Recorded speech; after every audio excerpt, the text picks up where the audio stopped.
चलिए ओएस का जो लास्ट ओवरव्यू किया था आई थिंक वो क्लियर है, समझ आएगा कि हम ओएस में एग्जैक्टली क्या करने वाले हैं। स्टार्ट करते हैं जी। First that is called types of operating system.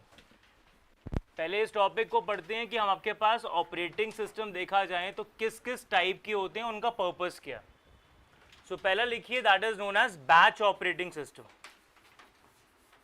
First is known as batch operating system.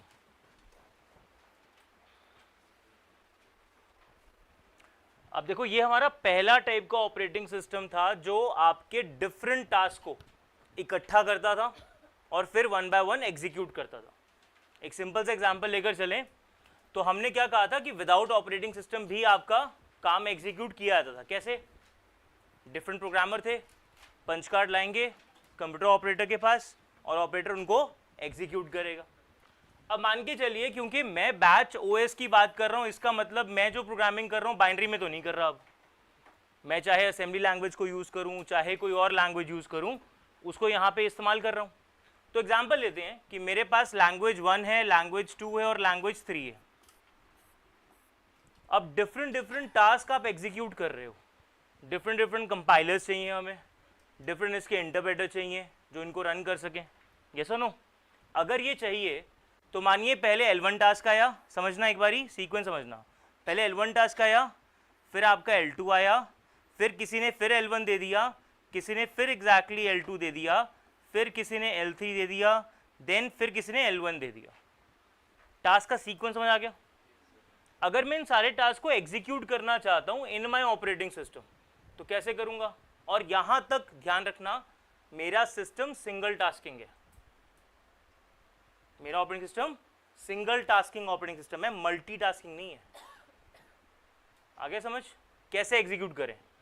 ये मेरे पास रैम है, इस रैम के अंदर मैंने L1 टास्क को मेमोरी दी, जो भी इसके लिए कंपाइलर वगैरह चाहिए वो काम करेगा, जो भी इंटरप्रिटेशन चाहिए वो काम करेगा, उसको भी लोड करूंगा अलग से, मतलब ओएस का वो पार्ट भी एग्जीक्यूट होगा एंड एग्जीक्यूट करके मुझे ये आउटपुट दे देगा। ये सुनो, अब L1 को डीएलोकेट करेंगे, अब कौन आएगा? L2 आएगा बिकॉज सेकेंड वो है, फिर उसका जो भी रिसोर्सेज चाहिए, लाइब्रेरीज चाहिए वो लोड की जाएंगी और फिर उसे खत्म किया जाएगा। फिर कौन आएगा? तो तुम्हें लग रहा है कि L1 3 बारी है तो उसको एग्जीक्यूट कर दो, बार बार एग्जैक्टली आप उसके रिसोर्सेज को लेकर आ रहे हो रैम पे, क्या टाइम नहीं लग रहा? अगर आप ऐसा करें कि L1 3 बार एग्जीक्यूट हो रहा है तो मैं इसका एक बैच बना देता हूं। ऑब्वियसली इकट्ठे तो एग्जीक्यूट नहीं होंगे, पर फायदा क्या होगा कि L1 का पहला टास्क आया, जो रिसोर्सेज उसके लिए चाहिए, लाइब्रेरीज चाहिए, वो एग्जीक्यूट करेंगे। फिर दूसरा टास्क आया, लाइब्रेरीज ऑलरेडी लोडेड है, अब उसको एग्जीक्यूट कर देंगे। फिर तीसरा टास्क आया, लाइब्रेरीज ऑलरेडी पड़ी हैं रैम पे, उसको रन कर देंगे। फायदा क्या हुआ? टाइम बच गया कि बार बार मुझे लोड करने की जरूरत नहीं पड़ी जब आप सेम टास्क को ही रन कर रहे हैं। तो ये ऑपरेटिंग सिस्टम ये काम करता था कि अगर आपने इसको मल्टीपल टास्क दे दिए एग्जीक्यूट करने के लिए, टास्क तो ये एट टाइम एक ही एग्जीक्यूट करेगा और मैनेज भी एक ही करेगा, पर पीछे उसके बैच बना देगा। क्लियर हो गया? अब इस टर्म में ये काम करने में इसको एक मेमोरी की जरूरत थी और उस मेमोरी पे ये ऑपरेशन परफॉर्म करता था स्पूलिंग का। क्या ऑपरेशन परफॉर्म करता था? स्पूलिंग। स्पूलिंग एग्जैक्टली क्या होती है? जिसको आप बफरिंग कहते हैं, तब इसका नाम क्या था? स्पूलिंग था, राइट? इसका मतलब कि अगर मेरे पास ये रैम है और मैं यहां टास्क को रखकर एग्जीक्यूट करता हूं तो इससे पहले अलग से एक मेमोरी होगी, क्योंकि इस टाइम तक हमारे पास कोई हार्ड डिस्क नहीं थी। हमारे पास क्या था? Magnetic tapes. ऐसी स्टोरेज डिवाइसेस थी जिसकी स्पीड क्या थी? बहुत ही कम थी। तो उसको कहाँ लोड किया जाता था? एक स्पूल मेमोरी में, इसको हम स्पूल मेमोरी कहते थे। और स्पूल मेमोरी के साथ साथ यहां पे जो मैग्नेटिक टेप है वो लोड की जाती थी यहां पे, और फिर स्पूल से कहां लोड किया जाएगा? रैम पे। फायदा क्या हुआ स्पूल का? उसकी स्पीड ज्यादा है मैग्नेटिक टेप से स्पूल मेमोरी की। That I agree because it's a part of your system. ठीक हो गया? रैम से कम है पर मैग्नेटिक टेप से ज्यादा है। तो फायदा मुझे ये हुआ, जब तक पहला टास्क रन हो रहा है दूसरा टास्क मैंने कहाँ लोड कर दिया, स्पूल मेमोरी में। समझ आ गया कि नहीं? यहां से स्पूल मेमोरी की शुरुआत हुई थी। आई थिंक क्लैरिटी है। ये है मेरा batch operating system. But as I said, मुझे बैच बनाने की ज़रूरत क्यों पड़ी? बिकॉज मेरा सिंगल टास्किंग ऑपरेटिंग सिस्टम है, सिंगल टास्क कोई मैनेज करेगा, एक से ज़्यादा टास्क ये मैनेज नहीं कर सकता था। तो इस सिंगल टास्किंग में हमारे पास जो पहला ओएस आया वो क्या था, बैच ऑपरेटिंग सिस्टम। और स्पूल मेमोरी क्लियर हो गया? तो स्पूलिंग के ऊपर भी थ्योरेटिकल क्वेश्चन बनता है आपका। ठीक है यहाँ तक? ये कोई डाउट बैच तक समझ आ गया? और ये बैच कौन बनाएगा, कंप्यूटर ऑपरेटर या ऑपरेटिंग सिस्टम? Operating system. ये मैनुअल कंप्यूटर ऑपरेटर नहीं बनाएगा, कौन बनाएगा? ऑपरेटिंग सिस्टम बनाएगा। कोई डाउट है, कोई क्वेश्चन यहाँ तक? राइट। सो ये मेरा पहला ओएस था जिसका नाम है बैच ऑपरेटिंग सिस्टम। दूसरा इसके बाद आया जिसे कहा जाता है मल्टीटास्किंग ऑपरेटिंग सिस्टम। कोई समझा सकता है जी what is multitasking? Multiple task operating system एक साथ कैसे कर सकता है? मल्टीपल प्रोसेसेस होंगे। इसका मतलब कि अगर मेरे पास रैम होगी तो आप एक साथ मल्टीपल टास्क को मेमोरी दे सकते हो। मतलब P1, P2, P3 and so on, जितनी भी स्पेस होगी आप इसको मेमोरी दे सकते हो। पर देने का मतलब एग्जीक्यूशन थोड़ी ना हुआ। एग्जीक्यूशन तो तब होगा एग्जैक्टली जब मैं CPU को दूंगा और काम कराऊंगा। तो व्हाट इज मल्टीटास्किंग ओएस, जिसका जो आइडिया प्लीज बताएं। हाँ जी बेटा। नहीं, वो मल्टीटास्किंग नहीं होता। मल्टीपल CPU वाले का एक अलग ऑपरेटिंग सिस्टम है। ठीक हो गया? Anyone else?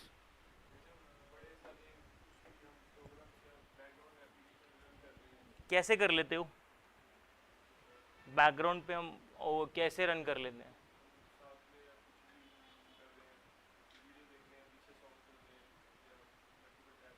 मैं वही जानना चाहता हूँ कैसे हो जाता है।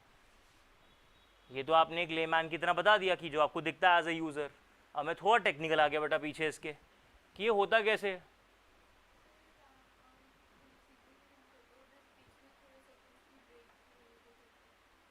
मैं समझा नहीं, कुछ एग्जाम्पल लेकर बता दो।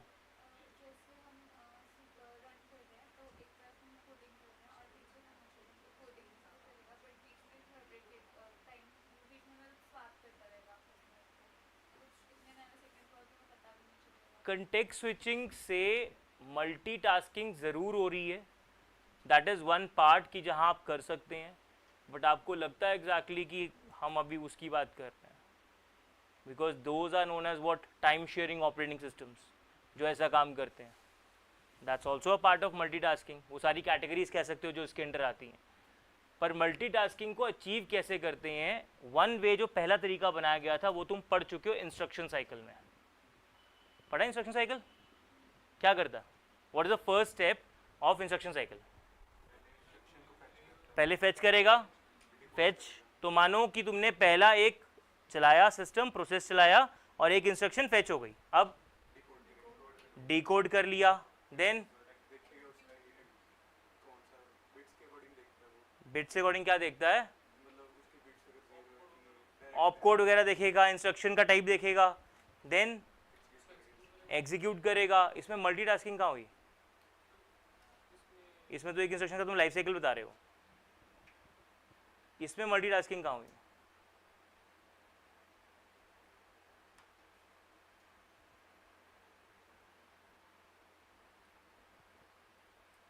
नहीं है।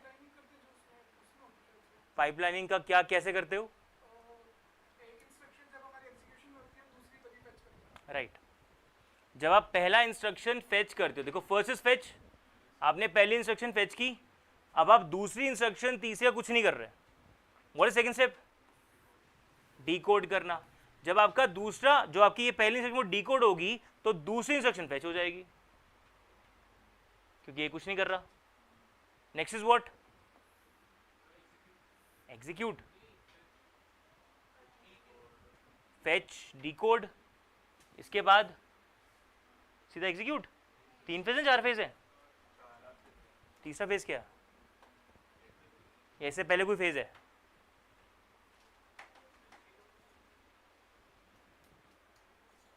डीकोड करेंगे तो डीकोड में हम क्या करते हैं बेटा? टाइप ऑफ इंस्ट्रक्शन देखते हैं। टाइप ऑफ क्या करेंगे उसके बाद?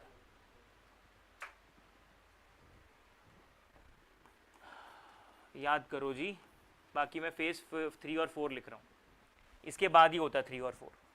अब इसके बाद जब ये हो जाएगा तो जब पहला एग्जैक्टली आपके थर्ड स्टेज पे पहुंचेगा तो दूसरा कहाँ पहुंचेगा और तीसरा कहाँ जाएगा? This is something how multitasking is achieve by operating system. जब मैं एग्जीक्यूशन की बात करता हूँ, ध्यान से समझना, जब मैं एग्जीक्यूशन की बात करता हूँ तो एग्जीक्यूट कौन करेगा? सीपीयू। अब सीपीयू एग्जीक्यूट करेगा तो सीपीयू तो एक ही इंस्ट्रक्शन को एग्जीक्यूट करेगा, एक साथ एग्जीक्यूट नहीं कर सकता। बट ऑपरेटिंग सिस्टम ये तो कर सकता है ना कि अगर वो इंस्ट्रक्शन आपकी आईओ इंस्ट्रक्शन है तो कहाँ भेज देगा? इनपुट आउटपुट की तरफ भेज देगा, और आप एग्जैक्टली उसको सीपीयू पे कोई काम नहीं करवा पाओगे। अगर ऐसा नहीं करवा पाओगे तो मल्टीटास्किंग नहीं है। अगर आप आईओ से अलग काम करवा पा रहे हो as an operating system, IO से अलग काम करवा पा रहे हो और सीपीयू से अलग काम करवा पा रहे हो, then you are multitasking operating system. समझो, मल्टीटास्किंग ओएस का मतलब क्या हुआ? फिर मैं वही रिपीट कर रहा हूं, ओएस का मतलब क्या हुआ? दैट इज मैनेजमेंट मेरी मल्टीटास्किंग है, एग्जीक्यूशन मेरी मल्टीटास्किंग में नहीं जा रही। क्लियर हो गया? और एग्जीक्यूशन अगर मैं एक रिसोर्स से करवा रहा हूं तो मैं एक ही करवा पाऊंगा, एक से ज्यादा रिसोर्स से एग्जीक्यूशन नहीं करवा पाऊंगा। एग्जाम्पल दी थी मैंने, जैसे मान के चलो प्रिंटर, प्रिंटर आपको कितने डॉक्यूमेंट्स एट टाइम प्रिंट करेगा? Just 1 document at a time, बाकी क्यों लग सकती है? मॉनिटर अगर आपको एक पर्टिकुलर विंडो दिखा रहा है तो कितनी विंडो दिखा सकता है? जस्ट 1। अगर आप स्प्लिट करके दोनों देखते भी हो तो आपको दोनों विंडो में से एक ही विंडो एक्टिव होगी, दोनों विंडो एक्टिव नहीं हो सकती। मतलब सारी कंसेशन वहां पे है, दूसरे पे नहीं है, राइट? इसका मतलब मॉनिटर भी अगर आपको आउटपुट दिखा पा रहा है या एक्टिव विंडो दिखा पा रहा है तो एक्टिव विंडो क्या होगी जी? एक ही होगी। कोई भी रिसोर्स से ऑपरेटिंग सिस्टम काम करवा सकता और बिल्कुल करवा सकता, बट अगर ओएस हर रिसोर्स से काम करवा पा रहा है simultaneously, then I will say it is a multitasking operating system. Single task में ऐसा कभी नहीं हो सकता। अब सिंगल टास्क ओएस का एक एग्जांपल देता हूं, ध्यान से समझना, जिसका एग्जांपल है डिस्क ऑपरेटिंग सिस्टम, जो माइक्रोसॉफ्ट ने बनाया है बाद में, और पहले बनाया था आईबीएम ने। जब तुम लिखते हो, फॉर एग्जांपल जावा पढ़ी होगी अभी, जब तुम जावा सी भी लिखकर कोई कंपाइलेशन करते हो, तुमने जावा से लेकर कोई कंपाइलेशन कर दी, तो मान लो ये टाइम ले रहा है, अभी लेता ना कभी टाइम, कुछ 2-3 सेकंड ले लेता है, राइट? तो अगर ये ले रहा है तो क्या तुम और कोई इंस्ट्रक्शन एग्जीक्यूट कर सकते हो? ये एग्जांपल है सिंगल टास्किंग ऑपरेटिंग सिस्टम। तुम कुछ और कर ही नहीं सकते। अब तुमने कभी डॉस के थ्रू प्रिंटिंग नहीं की है ना, किसी डॉक्यूमेंट को प्रिंट नहीं किया, तुमने सिर्फ कमांड्स चलाई हैं या कुछ और काम की है, तो अगर आप प्रिंट कमांड यहां पे चला देते हो ना कोई डॉक्यूमेंट प्रिंट करने के लिए, तुम्हारा प्रॉम्प्ट आता ही नहीं जब तक पूरा डॉक्यूमेंट प्रिंट नहीं हो जाएगा। वेराज वर्ड, एक्सेल, पावरपॉइंट, पीडीएफ, कुछ भी करो, क्या होता है? प्रिंट कमांड चलती रहती है और तुम अपना साइमल्टेनियसली कुछ और काम करते रहते हो, नहीं करते? तो Windows is a multitasking, it is not single tasking. Clear हो गया यहां तक ये? अब आप मल्टीपल टास्क अचीव कर सकते हो बाय मल्टीटास्किंग ऑपरेटिंग सिस्टम। इसका मतलब ये नहीं है कि सीपीयू मल्टीटास्किंग हो गया। इसका मतलब क्या है? ओएस जो है वो मल्टीपल रिसोर्सेज से साइमल्टेनियसली काम करवा रहा, इसे मल्टीटास्किंग कहा जाता है। समझ आ गया बेटा? हाँ या ना? ये होता है मल्टीटास्किंग ऑपरेटिंग सिस्टम। डाउट है किसी को? क्लियर हो गया यहां तक ये? राइट? सो अब इसके बाद थर्ड ऑपरेटिंग सिस्टम आपका आ गया, that's called multi processor operating system या मल्टी प्रोसेसिंग ऑपरेटिंग सिस्टम कहते हैं। मल्टी प्रोसेसिंग का मतलब कि अब मेरा ऑपरेटिंग सिस्टम मल्टीपल प्रोसेसर्स को हैंडल कर रहा है। सिंपल सी बात है, मल्टीपल प्रोसेसर होंगे तो टास्क भी क्या हो सकते हैं? मल्टीपल एग्जीक्यूट हो सकते हैं। अब मेरे पास एक सीपीयू नहीं है, मेरे पास मानो 2 सीपीयू है और मेरा एक ही ऑपरेटिंग सिस्टम है जो इनको मैनेज करेगा। बस this is known as multi processor operating system. समझ आया कि नहीं आया? क्लियर है? समझ आ गया? अब मेरा जो ओएस है वो पहले किसको इंस्ट्रक्शन दें, किस सीपीयू को? नंबर 1 को कि नंबर 2 को? दोनों ही फ्री हैं स्टार्टिंग में। जिसकी प्रायोरिटी ज़्यादा, दोनों एक रिसोर्स है बेटा, दोनों तो रिसोर्स ही है ना मेरे सीपीयू उसके लिए, ओएस के लिए। तो मैं किसको पहले एग्जीक्यूट करूंगा? तो अब ये डिपेंड करता है कि आपने मल्टी प्रोसेसिंग के अंदर रिलेशन बनाया है मास्टर स्लेव का या बनाया है पेयर टू पेयर इसका। तो ओएस दो तरीके से आपके सीपीयू को हैंडल करता है। आइदर वो बना देगा एक को मास्टर और दूसरे को स्लेव, राइट? इसका मतलब अगर मेरे पास 3 सीपीयू भी हो गए तो मैंने इसको बना दिया जी मास्टर सीपीयू। मैं हर इंस्ट्रक्शन किसको दूंगा?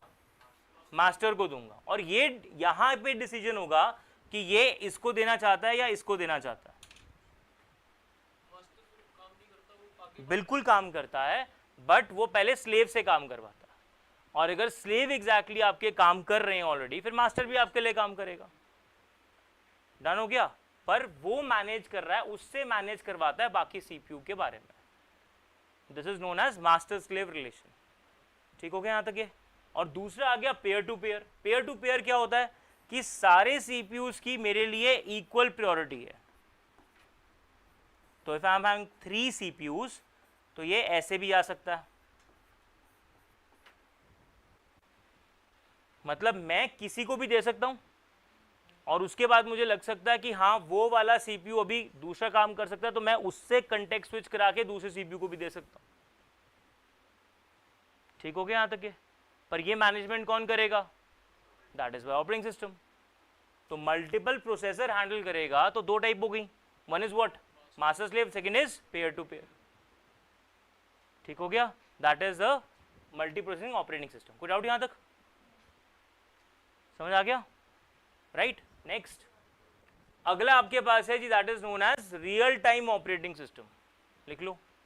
अगला टाइप है that is known as real time operating system.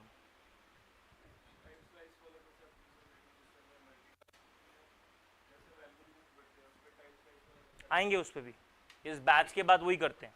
ठीक है? सो नाउ फोर्थ आपके पास आ गया, that is known as real time operating system. So what is real time operating system? देखो कुछ ऑपरेटिंग सिस्टम है जो जर्नल काम के लिए बनाए जाते हैं, जैसे हमारा विंडोज हमारे लिए सारे टास्क एग्जीक्यूट करता है। कोई स्पेसिफिक टास्क है जिसके लिए विंडोज बनाया गया? कोई ऐसा स्पेसिफिक टास्क आप परफॉर्म करते हैं जिसके लिए विंडोज ऑपरेटिंग सिस्टम बनाया गया? The answer is no.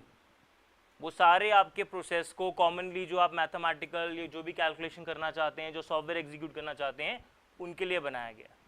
ठीक हो गया? बट अगर मैं आपकी डिवाइस बना दूं, फॉर एग्जांपल आपकी घड़ी, आपकी घड़ी का जो ऑपरेटिंग सिस्टम है वो किसके अकॉर्डिंग बनाया गया? आपकी घड़ी के हार्डवेयर के अकॉर्डिंगली। आप उसको अपग्रेड कर सकते हैं तो कुछ लेवल तक, उसके बाद अपग्रेड नहीं कर पाएंगे। और उसका काम क्या है? सिर्फ वो घड़ी की उतने फंक्शनैलिटी को चलाना। यस और नो? नाउ फॉर एग्जांपल एक होता है कि मैं चाहता हूं सर मैं एक ना लाइब्रेरी मैनेजमेंट सिस्टम बनाना चाहता हूं, लाइब्रेरी मैनेजमेंट सिस्टम बनाना चाहता हूं। So I want to create a software. मान लो आपने कोई लैंग्वेज चूज कर ली, C, C plus, Java, PHP, whatsoever. अगर आपने इनमें से कोई लैंग्वेज चूज कर ली तो क्या करोगे बनाने के बाद? इंस्टॉल करोगे। इंस्टॉल करोगे किसी सिस्टम पे या नहीं करोगे? तो मैंने बनाया और वंश लाइब्रेरी को चला रहा है और मैं इसके पास गया जी, मैं एक सॉफ्टवेयर लाया हूँ जो आपके लाइब्रेरी का पूरा मैनेजमेंट करेगा। आप QR कोड लगाओ, आप उसकी RFID क्रिएट करो, आप उसमें एंट्री कर सकते हो किस बच्चे को कब बुक इशू की है, आपको अलर्ट भी आएगा कि कब उसका टाइम पूरा हो गया, उसने टाइम अप कर लिया तो आपको फाइन भी जनरेट किया जाएगा। आपको सारी रिपोर्ट्स मैं एक सॉफ्टवेयर में बना दूंगा। हो गया? अब मैं कह सकता हूं कि it is an operating system made for a specific purpose. कह सकता हूं? नहीं कह सकता भाई। सुनते नहीं हो फिर ध्यान से यार। मैंने लाइब्रेरी मैनेजमेंट सिस्टम बोला है और it is an application software, how it is an operating system? क्या है ये? एक एप्लीकेशन सॉफ्टवेयर। अगर मैं उसके यहाँ इंस्टॉल कर रहा हूं तो उसके यहाँ विंडोज ऑलरेडी होगा ना? नहीं होगा? लाइनक्स होगा, मैकिन्टोश होगा, कुछ तो होगा। उसके ऊपर मैं इंस्टॉल कर रहा हूं अपना सॉफ्टवेयर, तो मेरा सॉफ्टवेयर क्या हो गया? Application software. और एप्लीकेशन सॉफ्टवेयर तो बनाए ही किसी स्पेसिफिक टास्क के लिए जाते हैं, कॉमन थोड़ी ना होता। ये सुनो, तो ऐसे को मैं ओएस नहीं कहता, ऐसे को मैं कहता हूं एप्लीकेशन सॉफ्टवेयर। अगर ओएस क्रैश हो गया तो मेरे सॉफ्टवेयर में फर्क पड़ेगा? अगर कल मेरा ऑपरेटिंग सिस्टम अपग्रेड हो गया तो मेरे सॉफ्टवेयर फर्क पड़ेगा? पड़ भी सकता है सर, कंपैटिबल इश्यूज आ सकते हैं। क्या पता आपने 16 बिट में बनाया हो, ओएस अब 32 बिट हो गया, क्या पता ना चले। हो सकता है कि नहीं हो सकता? तो ऐसे सॉफ्टवेयर की प्रॉब्लम क्या होती है कि जब मैं किसी एक लार्ज ऑर्गेनाइजेशन के लिए कोई चीज बनाना चाहता हूं, तो या तो मैं एक ऐसा एप्लीकेशन सॉफ्टवेयर बनाऊं जिसको मैं रेगुलरली अपडेट करता रहूं। आपका ओएस अपडेट हुआ, आपका हार्डवेयर अपडेट हुआ, मुझे मैनेज करना पड़ेगा और मैं इसके अकॉर्डिंगली काम करता रहूंगा।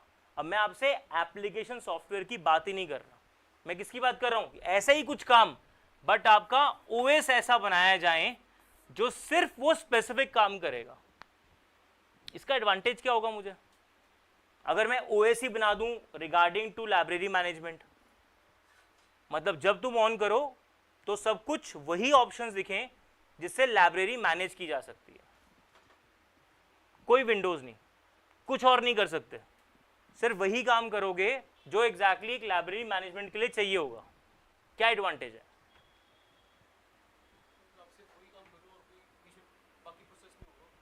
मुझे करना ही नहीं है। देखो, नॉर्मल कंप्यूटर जिसकी आप बात कर रहे हो, आपके हिसाब से नॉर्मल कंप्यूटर वो है जिसमें क्या करोगे?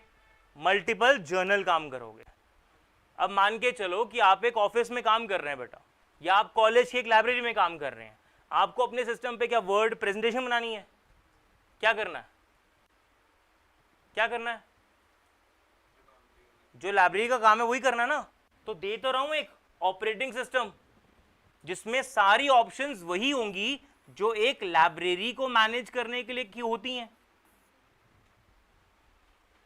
क्यों मैं आपको पहले एक विंडोज दूं, विंडोज के ऊपर आपको एक एप्लीकेशन बना के दूं? आपको डेडिकेटेडली मैंने हार्डवेयर और सॉफ्टवेयर वही दे दिया जिससे आप लाइब्रेरी मैनेज कर सकते हैं। क्या फायदा होगा? सिस्टम की रिक्वायरमेंट कम हो जाएंगी, मैं मोर स्पेसिफिक हो जाऊंगा, मेरे सारे रिसोर्सेज मल्टीपल प्रोसेसेस हैंडल नहीं करेंगे, वो सिर्फ इसी को हैंडल करेंगे, मेरी परफॉर्मेंस और बेटर हो जाएगी, मेरे टास्क और जल्दी एग्जीक्यूट हो सकते हैं, क्योंकि सारी कंसंट्रेशन कहाँ हो गई? इस पे, है ना? तो सारी अगर कंसंट्रेशन इस पे हो गई तो एडवांटेज क्या हुआ? कि मैं इस ऑपरेटिंग सिस्टम को बेटर चला सकता हूं। अपडेट तो ये भी मांगेगा, अपडेशन तो इसके अंदर भी होंगी, सब कुछ होगा, पर फायदा क्या हुआ? मेरे लिए मैनेज करना आसान हो गया क्योंकि मैं स्पेसिफिक वही टास्क बना रहा हूं। That is the advantage. और इस ऐसे ऑपरेटिंग सिस्टम को क्या कहते हैं? Real time operating systems. कभी डिपार्टमेंटल स्टोर, कभी मॉल कहीं गए हो, बिल कटवाया वहां से, उनका टर्मिनल देखा है? कौन सा ओएस है उसके अंदर? कौन सा ओएस है उसके अंदर, देखा कभी?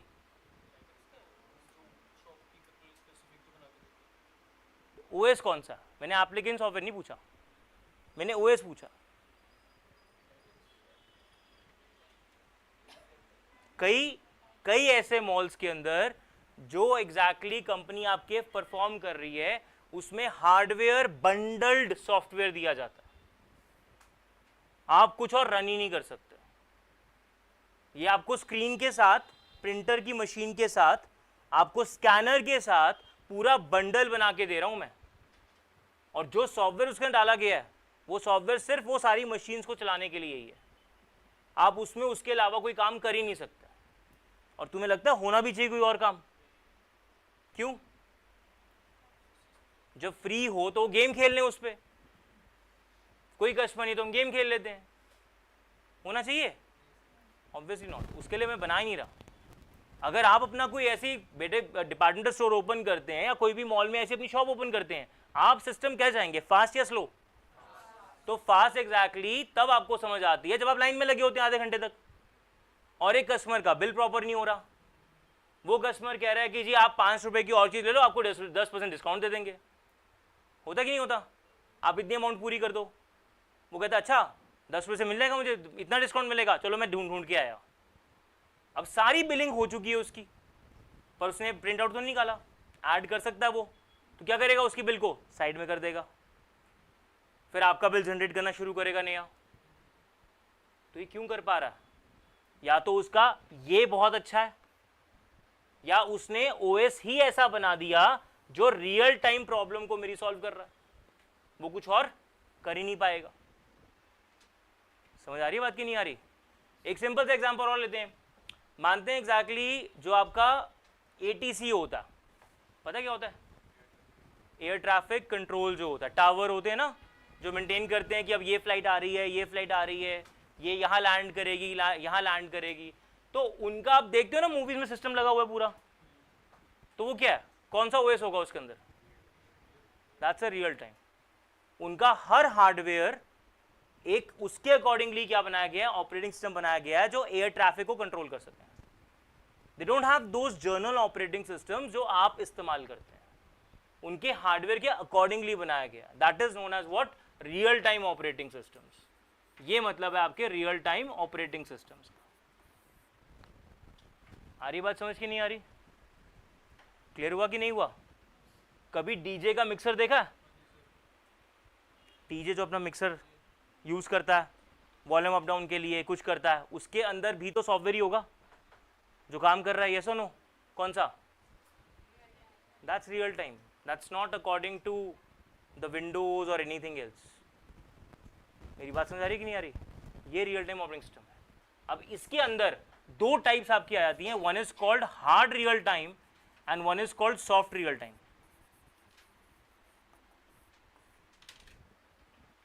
ठीक है यहां तक? अब मान के चलो कि एयर ट्रैफिक कंट्रोलर जो पर्सन है जो पूरी मशीन चला रहा है, वो कहता है 1-2 सेकंड का डिले हो भी गया, यहां से वहां मशीन ग्लिच आ गया तो कोई इशू तो नहीं है। हाँ, एयर ट्रैफिक कंट्रोल करते हुए 1-2 सेकंड ग्लिच हो गया इधर उधर, मशीन 1-2 सेकंड के लिए ग्लिच कर गई तो कोई इशू तो नहीं है। हाँ, मशीन कर गई भाई, उसको मशीन से देख रहा है, वो कौन सा ऊपर देख रहा है कि कौन सी फ्लाइट आ रही है? वो तो मशीन से देखेगा ना कि अब ये फ्लाइट आ रही है तो मैं कौन से रनवे में डालूंगा, ये फ्लाइट आ रही है तो मैं कहाँ डालूंगा, ये तैयार है उड़ने के लिए नहीं है, या वो बाइनोकुलर लेकर बैठा होगा? Obviously not. कहाँ देखेगा? मशीन में।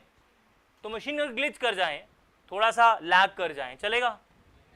नहीं चलेगा। So that is known as hard real time operating systems, जिसमें आप टाइम की बहुत वैल्यू देते हो। आपके लिए चाहे नैनो सेकेंड्स, मिली सेकेंड, सेकेंड का बहुत ज़्यादा फर्क पड़ता है, उन्हें कहा जाता है hard real time operating systems, जिसमें आप टाइम लैग अफोर्ड नहीं कर सकते। ठीक हो गया यहाँ तक? ये समझ आ गया? बट अगर मैं बिलिंग कर रहा हूं और बिलिंग करते हुए 2-3 सेकंड 5 सेकंड ग्लिच आ गया तो चलेगा? कोई इशू नहीं है ना? क्या करेगा? हमें चाहेगा सॉरी बोल देंगे, पर चलेगा ना? That is known as soft real time operating systems, जिसमें टाइम का अगर लैग हो भी गया तो मुझे इतना फर्क नहीं पड़ेगा, कोई ज्यादा नुकसान नहीं है मेरा। डन हो गया यहां तक? ये तो ये फर्क पड़ेगा। अब जहां जहां स्पेसिफिकली आप सोचते हैं कि मेरे पास ग्लिचेस ना पड़े, वहां पे यही यूज किया जाता है कि मशीनरी के अकॉर्डिंगली क्या बना जाएगा, ऑपरेटिंग सिस्टम। ठीक हो गया यहाँ ये ना? और वो ऐसा तो है नहीं कि मैं कहीं उठाकर ले जाऊंगा विंडोज की तरह और वहां इंस्टॉल कर दूंगा। आई नीड एवरीथिंग जो उसके लिए वो काम करेगा। समझ आ रहा है कि नहीं आ रहा? रियल टाइम समझ आ गया? अब रियल टाइम तुमने कभी देखा हो कहीं जाकर, या उसको देखने की कोशिश की हो कि वो क्या यूज करते हैं, तब वो चीज क्लैरिटी होगी। ठीक है बेटा, समझ आ गया तक ये? चलिए नेक्स्ट चलते हैं, that is known as your time sharing operating systems.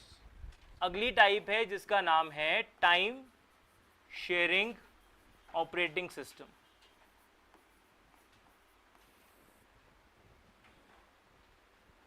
So time sharing operating system जो है वो क्या यूज करता है? Algorithm round robin. मतलब उसने टाइम स्लाइस दिया कुछ एक प्रोसेस को कि कुछ देर मैं इसके लिए काम करूंगा, कुछ देर इसके लिए, कुछ देर इसके लिए, that is known as time sharing operating system. ठीक हो गया, हाँ या ना? तो जो आपका अपना सिस्टम है तुम्हें लगता है टाइम शेयरिंग है?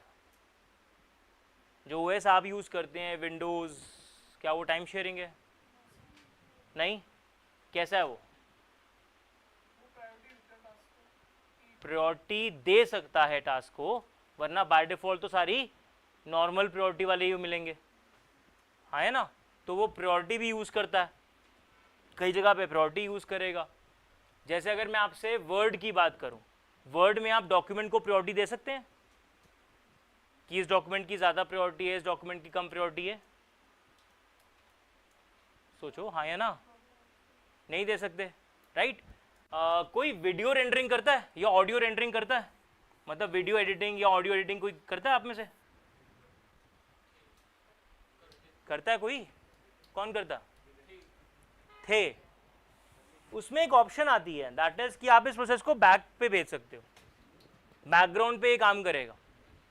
क्योंकि जब आप रेंडरिंग करते हो, रेंडरिंग का मतलब क्या होता है? जब आप इकट्ठा कर रहे हो सब कुछ, जितनी आपने एडिटिंग किया आप इकट्ठा कर रहे हो, जब आप उसको इकट्ठा कर रहे हो तो वो टाइम लेता है, वो काफी ज्यादा रिसोर्स लेगा आपके सीपीयू के और जीपीयू के, if it is a video, right? आप चाहते हो कि ठीक है चलता रहे पीछे विद अ लो प्रायोरिटी, मैं और प्रायोरिटी को ज्यादा काम देना चाहता हूँ और काम को ज्यादा प्रायोरिटी देना चाहता हूँ अपने लिए, तो क्या करूंगा? उसको मैं कर सकता हूँ कि उसे बैकग्राउंड पे रन कर दें। ऑप्शन आती है कई सॉफ्टवेयर में और मोस्टली उनमें आती है, वो टिक कर देंगे तो बैकग्राउंड पे रन करेगा। तो अब उसे कौन मैनेज कर रहा है? Operating system. जो आप लाइनक्स में पढ़ते हैं नाइस कमांड पढ़ते हो ना, नाइस से क्या करते हो? किसी की प्रायोरिटी डाउन करते हो, वही चीज करता है आपका ऑपरेटिंग सिस्टम, बस आप नाइस कमांड नहीं यूज कर रहे, टिक करके ओके कर देते हो। ठीक हो गया यहाँ तक ये? तो वो है आपका that is called time sharing operating system के अंदर आप कुछ कर सकते हो अगर ऐसा है तो। बट जैसा मेरा क्वेश्चन था कि टाइम शेयरिंग ओएस जो है वो क्या यूज करेगा आपके लिए? राउंड रॉबिन एल्गोरिथम का इस्तेमाल करेगा। डन है यहाँ तक? तो टाइम शेयरिंग समझ आ गया। अब ये सारे ओएस जो होंगे आपके एमसीक्यू में सिर्फ पूछा जा सकता कि एक डेफिनेशन दे दी और आपको 4 ऑप्शन दे दी कि इनमें से कौन सा ओएस है आपका। डन है यहाँ तक? तो आप बता सकते हैं। या एक ऑप्शन आ गया कि आरटीओएस के टाइप्स कौन सी हैं? RTOS is real time operating system की टाइप्स कौन सी हैं? कौन कौन सी हैं? Hard and soft. तो आप टिक कर देंगे उस ऑप्शन को। क्लियर हो गया? तो ऐसे थ्योरेटिकली ये ऑप्शंस आती हैं इसके अंदर जो हम पढ़ते हैं। कोई डाउट यहाँ तक? समझ आ गया? अब नेक्स्ट आ गया that is called your distributed operating system. देखो डिस्ट्रीब्यूटेड ऑपरेटिंग सिस्टम जो होता है वो कुछ ऐसे काम करेगा कि this is my one set of hardware, this is second set of hardware and this is third set of hardware. मतलब आप कह सकते हो ये मेरा एक कैबिनेट, दूसरा कैबिनेट, तीसरा कैबिनेट, हर एक की अपनी रैम है, हर एक की अपनी हार्ड डिस्क है, हर एक का अपना प्रोसेसर है। अब नॉर्मली अगर मेरे पास 3 सिस्टम है मेरे सामने, मेरे कॉलेज के लैब में 3 सिस्टम पड़े हुए हैं, तो ओएस कितने होंगे? 3 होंगे, एक एक हर एक में डाला हुआ होगा। पर क्या ऐसा हो सकता है कि एक ही ओएस इन तीनों को मैनेज कर रहा है? उस ओएस का कुछ पार्ट इसे मैनेज करता है, कुछ पार्ट उसे मैनेज करता है, कुछ पार्ट उसे मैनेज करता है। और अगर ऐसा आप कर सकते हो, इसी को हम क्या कहते हैं? Distributed operating system. ठीक हो गया? और यहां ओएस के लिए चैलेंज क्या है? ओएस के लिए चैलेंज ये है कि ये सारे जो हार्डवेयर है मेरे, वो अलग कॉन्फ़िगरेशन के भी हो सकते हैं, इनकी अलग स्पीड हो सकती है, इनका अलग एग्जैक्टली बिहेवियर हो सकता है कुछ चीज़ों का, बट मुझे सारों को क्या करना है? इंटैक्टली एक जगह काम करवाना है। समझ आ गया कि नहीं आ गया? मतलब अब मैं मैनेजमेंट करना चाहता हूँ इंडिया के टीम की, अमेरिकन टीम की और यूरोपियन टीम की। तीनों का कल्चर अलग, तीनों का बिहेवियर अलग, तीनों का काम करने का तरीका भी अलग हो सकता है, पर एज बीइंग अ मैनेजर मुझे तीनों को मैनेज करना है। डन हो गया? That is what the operating system, जिसे हम कहते हैं डिस्ट्रीब्यूटेड ऑपरेटिंग सिस्टम। वो कुछ कुछ अपना पार्ट छोड़ देगा ताकि वो उसे मैनेज कर सके। कोई डाउट है यहाँ तक? समझ आ गया कि नहीं आ गया? राइट? नेक्स्ट आ गया that is called multi user operating system. Next is multi user operating system. Multitasking और मल्टी यूजर में क्या फर्क है? मल्टीपल यूजर्स एक टाइम पे एक्सेस कर सकते हैं। ओके, सो हमारे पास क्या ऐसा हो सकता है कि मेरे पास एक सिंगल यूजर हो और मेरा ऑपरेटिंग सिस्टम सिंगल टास्किंग हो सकता है कि मेरा एग्जैक्टली सिंगल यूजर हो but we have a single tasking operating system. Possible है? सिंगल यूजर पे मल्टीपल टास्किंग हो। एग्जांपल दे दो। अब सिंगल यूजर का मतलब ये है कि तुम एक से ज्यादा यूजर अकाउंट बना ही नहीं सकते। ये तुमने बनाई नहीं, तुम बना सकते ही नहीं, ओएस ने ऑप्शन ही नहीं दी तुम्हें, उसका मतलब है सिंगल यूजर। ये नहीं कि तुमने बनाया ही नहीं, दोनों फर्क है ना। तो मैं ये कह रहा हूं एक ऐसा ऑपरेटिंग सिस्टम जो सिंगल यूजर हो और सिंगल टास्किंग हो। इसका example DOS was a very good example for this. और कोई एग्जांपल? बैच ऑपरेटिंग सिस्टम तो है ना, मैं तो एक एग्जांपल पूछ रहा हूं बेटा। ऑब्वियसली बैच इसी का एग्जांपल है। DOS was one of the batch operating system starting में, बाद में ऑब्वियसली वो बना। और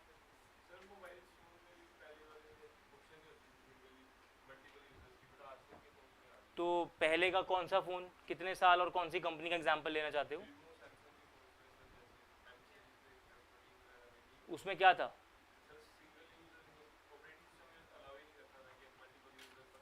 और वो सिंगल टास्किंग थे?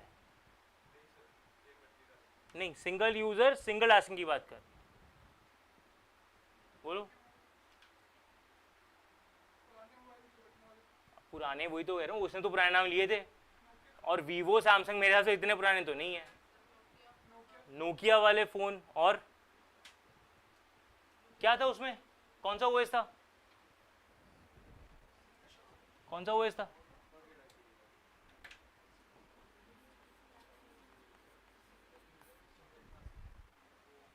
जावा से बना हुआ ऑपरेटिंग सिस्टम था उसमें। That was single tasking single operating system, single user single tasking था। अगर मुझे कोई सॉफ्टवेयर अलग से डालना पड़ता था तो मुझे एक एक्सटेंशन चाहिए थी अपने, दैट इज जार फाइल्स। इससे मैं कोई सॉफ्टवेयर डालता था तो मेरे वो जावा बेस्ड ऑपरेटिंग सिस्टम्स थे जो उस मशीन पे थे। ठीक हो गया जी? Single user multitasking. Windows XP? नहीं, विंडोज तो बहुत देर से मल्टीटास्किंग है और मल्टीपल आप यूजर बना सकते हो। अगर मैं तुम्हारी एग्जांपल बात करूं ना तो एंड्रॉइड 7 से पहले जितने भी एग्जैक्टली मेरे ऑपरेटिंग सिस्टम थे, they were all single user and they were multitasking. आप एक से ज़्यादा यूजर बना ही नहीं सकते थे। अब मुझे नहीं पता कि आपके हाथ में जब फोन आया तो कौन सा एंड्रॉइड आपने यूज किया। सैमसंग तो कंपनी थी बेटा, एंड्रॉइड कह रहा हूँ, वर्जन कह रहा हूँ। आज वर्जन क्या चल रहा है एंड्रॉइड का? 16 आ चुका है। तुम्हारे हाथ में 14 हो सकता है अभी भी, पर 16 आ चुका है। ठीक हो गया? बट एंड्रॉइड 7 के बाद ऑप्शन आई थी कि आप मल्टीपल यूजर अकाउंट बना सकते हो। किसी ने अपने फोन पे बनाया मल्टी यूजर अकाउंट? बनाया? क्यों बनाया? चेक करने के लिए। Okay, anyone else? क्यों बनाया?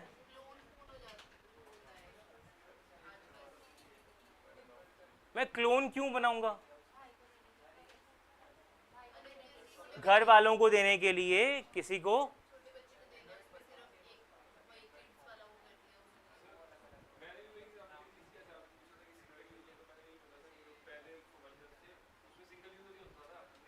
पर मैं सिंगल यूजर सिंगल टास्किंग पूछ रहा हूं ना। तब तो आपका यहां एग्जांपल था ना बेटा, जो आप वीवो सैमसंग कह रहे थे मुझे, वो ये एग्जांपल था। तो मैंने तो आपसे पूछा था क्या वो सिंगल टास्किंग थे? आपने कहा नहीं, ऑब्वियसली नहीं थे। जब से एंड्रॉइड आया वो क्या काम कर रहा है आपके लिए? मल्टीटास्किंग का।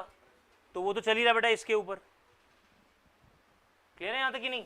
राइट। तो आपके पास ये था। इवन आपके जो पहले विंडोज के ऑपरेटिंग सिस्टम थे, एक आता था उसमें होम एडिशन था ना, उसमें होम एडिशन। उस होम एडिशन के अंदर आप नेटवर्किंग नहीं कर सकते थे, बट मल्टी यूजर तब भी बना सकते थे। क्लियर हो गया? मल्टी यूजर ऑप्शन बनाने से कोई मना नहीं किया था उसने, वो क्या कर रहा था सिर्फ आपसे कि आप नेटवर्किंग प्रोवाइड नहीं कर सकते थे। आज का डेट का जो तुम अपना विंडोज यूज कर रहे हो कौन सा? नहीं, नाम क्या उसका? विंडोज 11 नाम नहीं है भाई,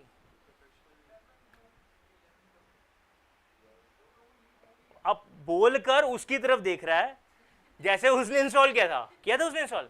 तो फिर तो तुम्हें नाम पूरा पता ही नहीं अपने ओएस का। हो सकता है आपके पास एग्जैक्टली विंडो 11 होम एडिशन हो सकता है प्रोफेशनल हो सकता है एंटरप्राइज एडिशन हो, हर एक के अपने फीचर हैं जो काम करता है। अब आपके पास अगर मैं आपके सिस्टम को एक सर्वर बनाना चाहता हूं तो आपके पास कौन सा ओएस होना चाहिए? विंडोज सर्वर होना चाहिए, वो एक अलग ऑपरेटिंग सिस्टम है, वो मैनेज कर सकता है आपके मल्टीपल प्रोसेसर्स को। आपके होम प्रोफेशनल एंटरप्राइज में ये कैपेबिलिटी नहीं है कि वो मल्टीपल प्रोसेसर को हैंडल कर सके। Clear? One of the first and exactly famous operating system of Windows was Windows server 2000। उसने विंडोज की प्रोफेशनली कॉर्पोरेट से लाइफ बदल दी पूरी, क्योंकि जहां लोग लाइनक्स यूज करते थे for that kind of purpose, अब लोग विंडोज सर्वर इस्तेमाल करना शुरू कर दिया था उन्होंने, जिसको विंडो में ज्यादा अच्छी कंपैटिबिलिटी थी, वो सारे वो काम कर सकता था। क्लियर हो गया यहां तक ये? तो हमारे पास ऑब्वियसली जो वर्जन आ रहे हैं उसमें कैपेबिलिटी डिफरेंट हो जाती है, पर सिंगल जो मैंने मल्टी यूजर का आपको, we are having single user single tasking, single user multitasking, then we have multi user single tasking, single tasking. हाँ, मल्टी यूजर सिंगल टास्किंग, पर मेरे क्या हो, यूजर्स तो बहुत सारे हों पर सारे यूजर एक टास्क से ज्यादा कोई काम एग्जीक्यूट ना कर सके। बिल्कुल था।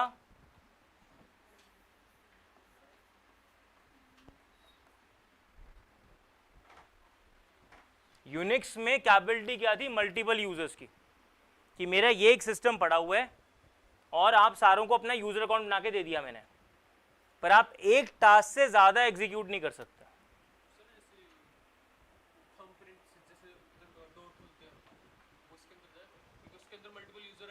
देखो, मैं मल्टीपल यूजर ले रहा हूं आपके जर्नल ऑपरेटिंग सिस्टम का एग्जांपल।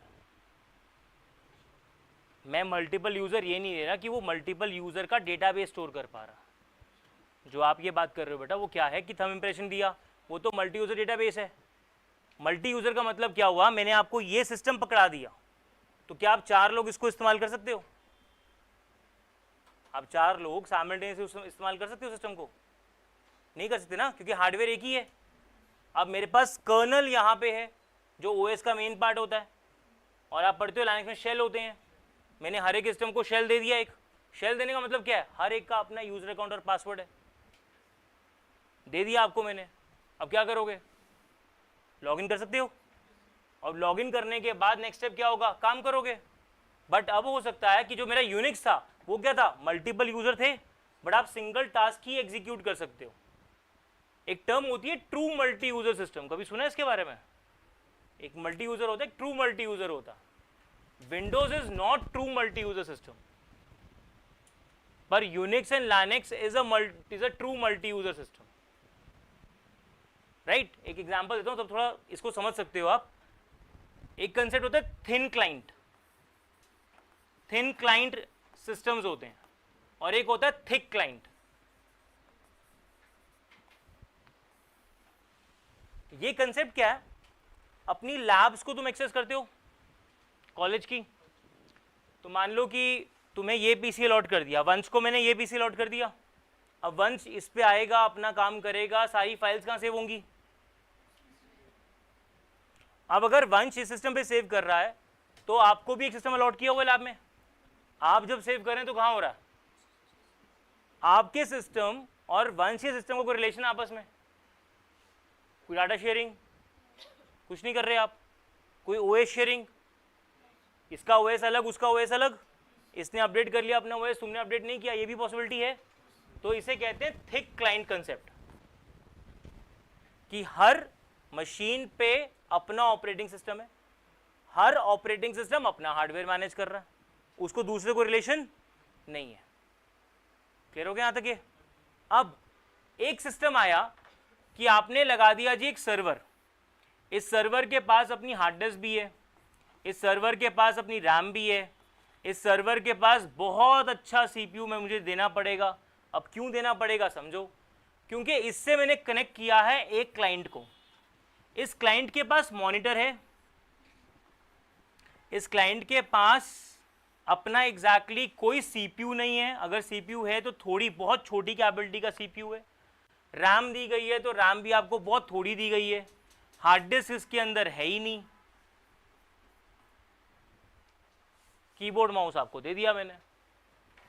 क्लियर है यहाँ तक? अब इसका मुझे फायदा क्या हुआ? इसका मुझे फायदा ये हुआ कि अगर एक लैब के अंदर मैंने इसको बना दिया जी आपका सर्वर, और ऐसे मैंने C1 से लेकर C40 क्लाइंट्स बना दिए, तो वंश आए आज C1 पीसी पे बैठे, जैसे ही सिस्टम ऑन करेगा इसके सामने एक स्क्रीन आएगी लॉगिन आईडी एंड पासवर्ड, ये लॉगिन करेगा, जो इसको अलॉट किया होगा लॉगिन करेगा, जो भी सेव करेगा वो सारा सेव आपकी इसकी हार्ड डिस्क में होगा सर्वर की,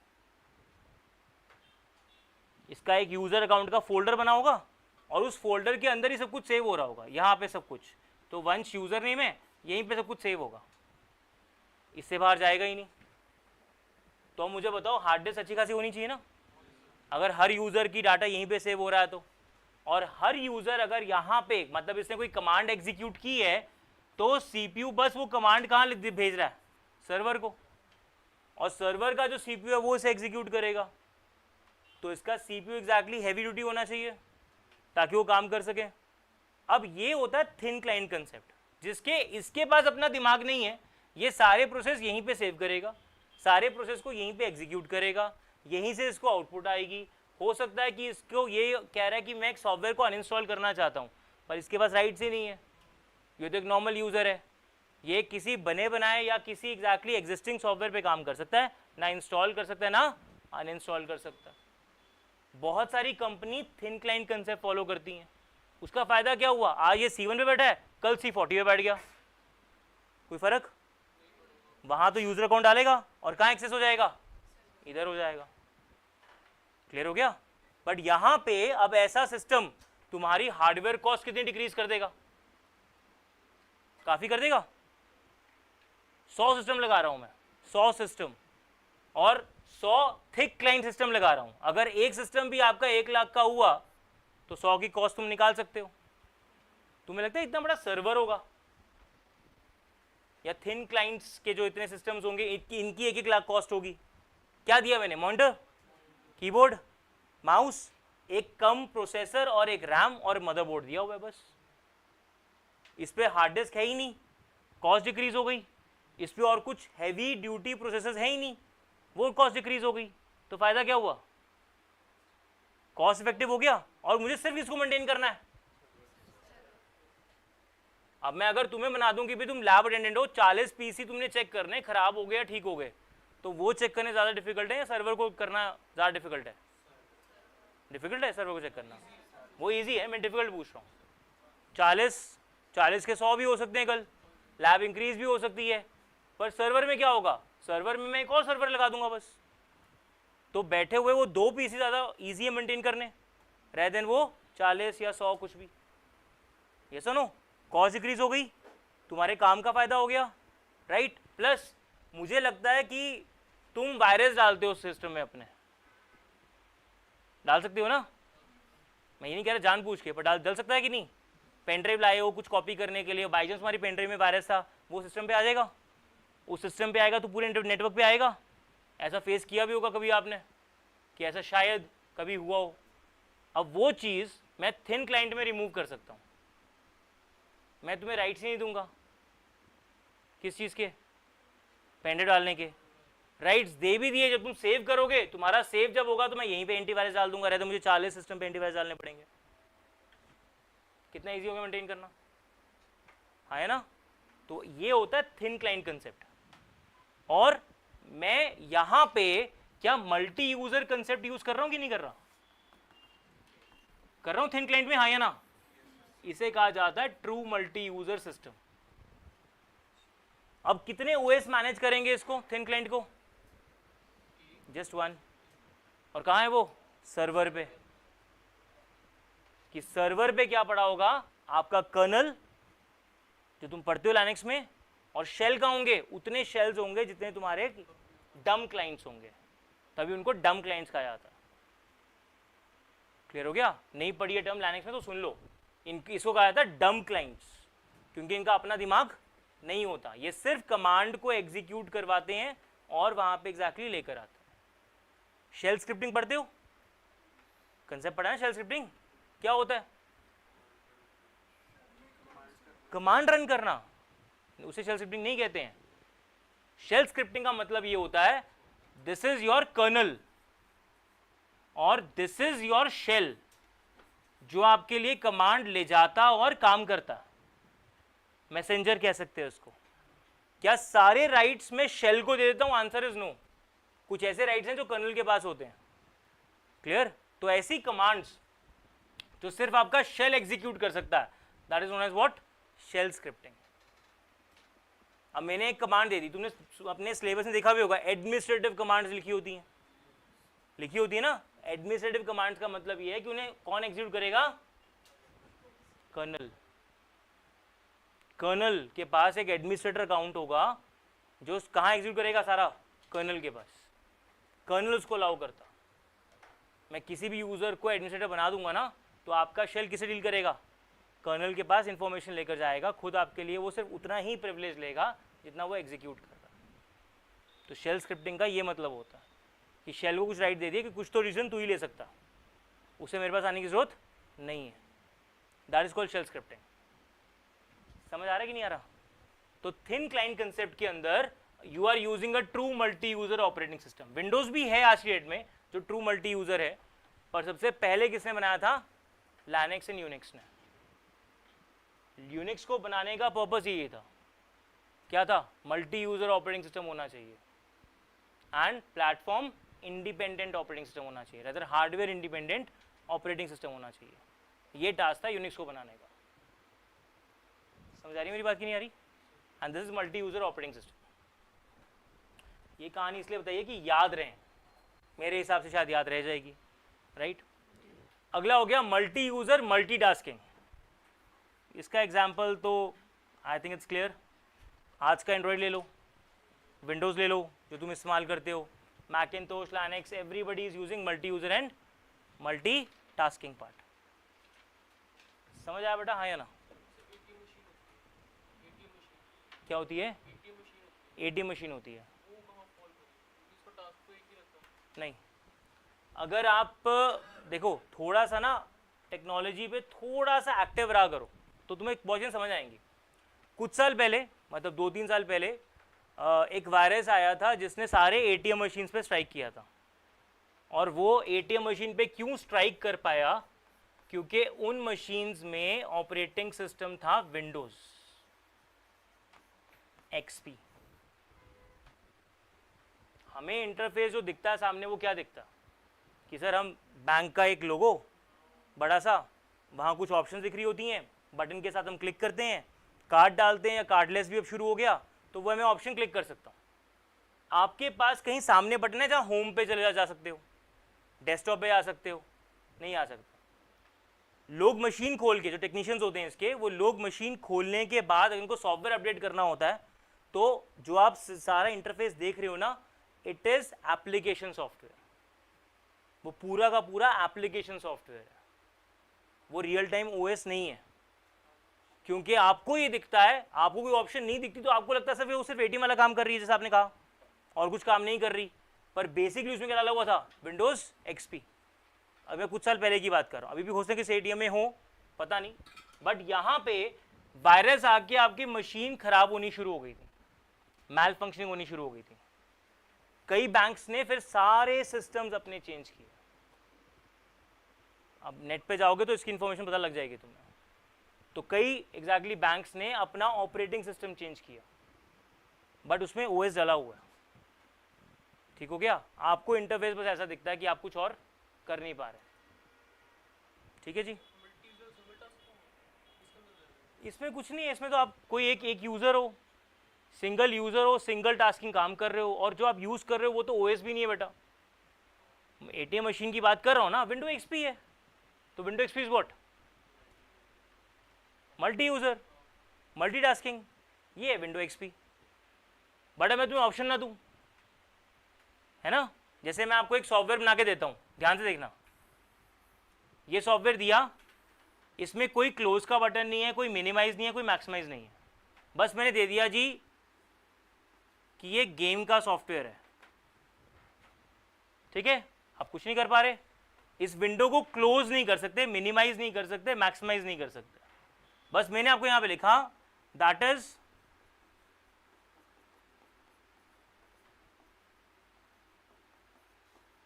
ये क्वेश्चन पूछा, आर यू मैड, ठीक है, 2 बटन दे दिए, येस और नो, क्या प्रेस करोगे, क्या प्रेस करोगे, कुछ डाउट है, क्या प्रेस करोगे, तो जैसे तुम अपना माउस लेकर जाओगे ना, मैं बटन आगे आगे मूव कर दूंगा, जैसे अपना माउस नो पे लेकर जाओगे, मैं बटन को आगे आगे मूव करता रहूंगा, कीबोर्ड से क्लिक नहीं हो सकते, क्या करोगे अब, यस करोगे, बंद हो जाएगा, समझ आ रहा, तो मैं कुछ ऐसा आपको सॉफ्टवेयर बना के दे सकता हूं जहां पे आपके पास कोई और ऑप्शन ही ना हो, जस्ट टू यूज इट, आप उसे क्लोज ही नहीं कर सकते, आप एक विंडो क्लोज क्यों कर पाते हो, क्योंकि क्लोज का बटन होता है, ऑल्ट F4 होता है कीबोर्ड में, क्लियर हो गया, मैंने शॉर्टकट को डिसेबल कर दिया ऑल्ट F4 को, कर पाओगे विंडो क्लोज, नहीं कर सकते, क्लोज का बटन ही उड़ा दिया, कर पाओगे क्लोज, एक विंडो में ये बॉर्डर उड़ा दिया तो क्या दिखेगा, सिर्फ अंदर का एरिया, तो तुम्हें लगेगा कि ये तो एक कोई और ही ऑपरेटिंग सिस्टम है, यहां सिर्फ एक ही टास्क को रन करता है, एक से ज्यादा टास्क नहीं रन करता, ये तुम्हारी एटीएम मशीन है, बस, क्लियर हो गया, तो हमें ऐसा लगता, इवन आपके पास जो पीओएस मशीन्स होती हैं, पता है कौन सी होती हैं, कौन सी होती हैं जी, that is point of sale कहते हैं इसको, पॉइंट ऑफ सेल कौन सी होती है, जहां तुम क्रेडिट कार्ड स्वाइप करवाते हो शॉपिंग में, डेबिट कार्ड स्वाइप करवाते हो, उनको कहते हैं पीओएस मशीन्स, करवाते हो ना, वो होती हैं पीओएस मशीन्स, उसमें कौन सा ओएस है, नहीं है रियल टाइम, उसमें भी विंडोज बनाया गया उसके लिए, कईयों में एंड्रॉइड आ गया, कईयों में लिनक्स यूज किया गया, क्लियर हो गया, that is not a real time exactly, बहुत कम मशीन है जिसको रियल टाइम बनाया जाता है, बाकी सारी मशीन इसी पे काम करती हैं, राइट, अब तुम्हारे कुछ मानो कुछ 9-10 साल पहले आपके सारे डेबिट कार्ड्स और क्रेडिट कार्ड चेंज हुए थे, पहले क्या आता था, सिर्फ कार्ड्स में मैग्नेटिक स्ट्रिप आती थी पीछे, ठीक है, ब्लैक लाइन, उसको कब यूज करते हैं, जब स्वाइप करते हैं, तो धीरे धीरे जितना आप स्वाइप करते हो वो मैग्नेटिज्म खत्म होना शुरू हो जाता है, और उस टेप के अंदर सारा डेटा होता था, तो आप रीड करते ना स्वाइप करके, तो ऐसे नहीं कि बस ऐसे कर दिया स्वाइप हो गया, स्ट्रिप रीड करने का भी टाइम होता है, तभी कहते हैं स्लो आप स्वाइप करो, रीड हो जाएगा, पर कार्ड्स खराब हो रहे थे, तो उसके बाद क्या, कार्ड में एक चिप आनी शुरू होगी, उस कार्ड के चिप के अंदर अब सारी इंफॉर्मेशन है, प्लस मैग्नेटिक टेप के अंदर भी इंफॉर्मेशन है, दोनों के अंदर है, और नॉर्मली अब लोग क्या यूज करते हैं, स्वाइप करते हैं या कार्ड करते हैं, टैप बाद में आया, उसके बाद क्या आया था पहले, जस्ट एग्जैक्टली इंसर्ट कर रहे हैं जहां चिप वाला एरिया जा रहा है अंदर, और वो टाइम लेता रीड करने में, क्लियर हो गया, और टाइम लेगा रीड करने में, और फिर आपको आउटपुट देगा, ना यहां तक, तो ये इंफॉर्मेशन जो आपके पास आ रही है, ये मशीन्स के अंदर भी क्या मिला हुआ है, ऑपरेटिंग सिस्टम, ये भी रियल टाइम ओएस नहीं है, तो क्वेश्चन आया सर जो मशीन इससे पहले थी जिसमें चिप वाली फैसिलिटी नहीं थी, क्या उन मशीन्स का कंपनी ने डंप कर दी, क्योंकि उसके अंदर हार्डवेयर लग ही नहीं पाया उनसे, हार्डवेयर क्या था एग्जैक्टली, लिमिटेड था, तो नहीं कर पाए, कईयों ने अपग्रेड कर लिए, रियल टाइम ओएस का डिसएडवांटेज भी समझो क्या, रियल टाइम ओएस का डिसएडवांटेज ये है कि आपकी मशीन के अकॉर्डिंगली ओएस बनेगा, अगर मशीन में कोई हार्डवेयर चेंज हुआ तो आपको ओएस भी चेंज करना पड़ेगा, समझ आ रही बात कि नहीं आ रही, ये डिफरेंस है, डन है, इसलिए छोटी मशीन्स पे कितनी अपग्रेडेशन हो सकती है कितनी नहीं हो सकती, that is also one of the cases, अब फोन है तुम्हारे कितने पुराने हैं, कौन सा ओएस है आशेड में उनके पास, 16 होना चाहिए। क्या तुम्हारे सिस्टम 16 के साथ कंपैटिबल हैं?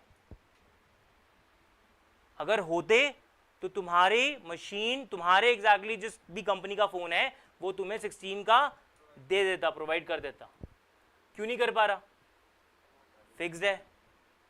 क्या मैं किसी फोन के 8 GB को 12 GB बना सकता हूं फिजिकली? 8 GB के रैम को 12 GB बना सकता हूं फिजिकली? फिजिकली कह रहा हूं, लॉजिकली नहीं कह रहा। वो एक्सटेंडेड रैम का एग्जांपल मत देना मुझे, क्लियर हो गया? तो आप नहीं बना सकते, आपको कंपनी को देना पड़ेगा। कंपनी उसे खोलेगी मदरबोर्ड को, वहां से निकालेगी चिप और फिर आपकी 12 GB फिट करेगी। कंपनी के पास एक एक फोन के इतना टाइम है? Answer is no. कंपनी इतना काम नहीं करती। तुम्हारे फोन इसलिए स्लिम बन रहे हैं, तुम्हारे फोन इसलिए कॉम्पैक्ट बन रहे हैं क्योंकि हार्डवेयर फिक्स्ड है। हार्डवेयर को आप चेंज नहीं कर पा रहे हो इतना, क्लियर हो गया? बट आपके डेस्कटॉप जो हैं, डेस्कटॉप का मतलब मेरे लिए ये है ऐसे कैबिनेट वाले जो पीसी हैं, इनको जल्दी मॉडिफाई किया जा सकता। इसमें जगह भी है, टाइम भी है, स्पेस भी बना के रखी हुई है, तभी ये बल्कि बन रहे हैं। क्लैरिटी हो रही है यहाँ तक नहीं हो रही? तो ऑपरेटिंग सिस्टम को मैनेज करना, मैनेज करने के लिए आपको रिसोर्स बताना पड़ेगा, और रिसोर्स पहले बताओगे तभी मैनेज करेगा। तो जब आप ऑपरेटिंग सिस्टम को बूट करते हो, what is the first step of booting? Boot पता ना सारों को, बेसिक्स में पढ़ा होगा। कौन कितने रंग के बूट होते हैं? 2 टाइप के होते हैं। कौन कौन से? Hot, warm, cold. Okay, what is cold booting? Shut down करके आप एग्जैक्टली उसको स्टार्ट करोगे। जब स्टार्ट करते हो सबसे पहला क्या स्टेप होता है उसमें? What is BIOS? Full form नहीं पूछी, व्हाट इज बायोस पूछा है। क्या करता है वो नहीं पूछा। क्वेश्चन सुनते नहीं यार। मतलब मेरे क्वेश्चन का तुम्हारा आंसर बाइस्ड हो तुम, ये बायोस है तुम बाइस्ड हो। पहली आंसर तैयार है, बायोस है क्या?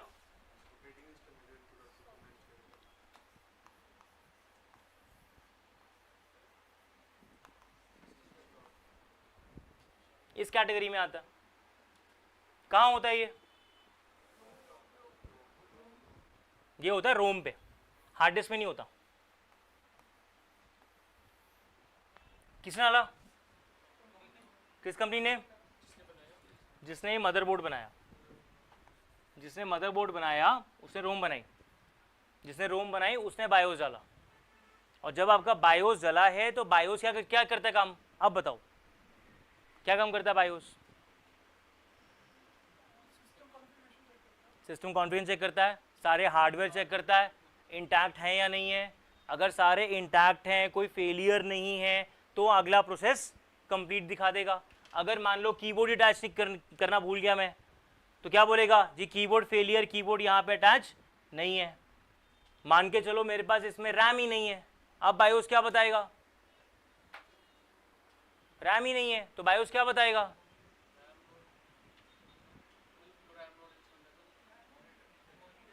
मॉनिटर स्क्रीन नहीं आती। क्यों नहीं आती जी? क्योंकि बायोस कहां पे आता है, फिर रैम से कहां एग्जीक्यूट होगा? बाय, तब मॉनिटर दिखेगा। एक सिंपल सा फंडा है कंप्यूटर का, तो कोई चीज को एग्जीक्यूट करना रैम पे आना ही पड़ेगा।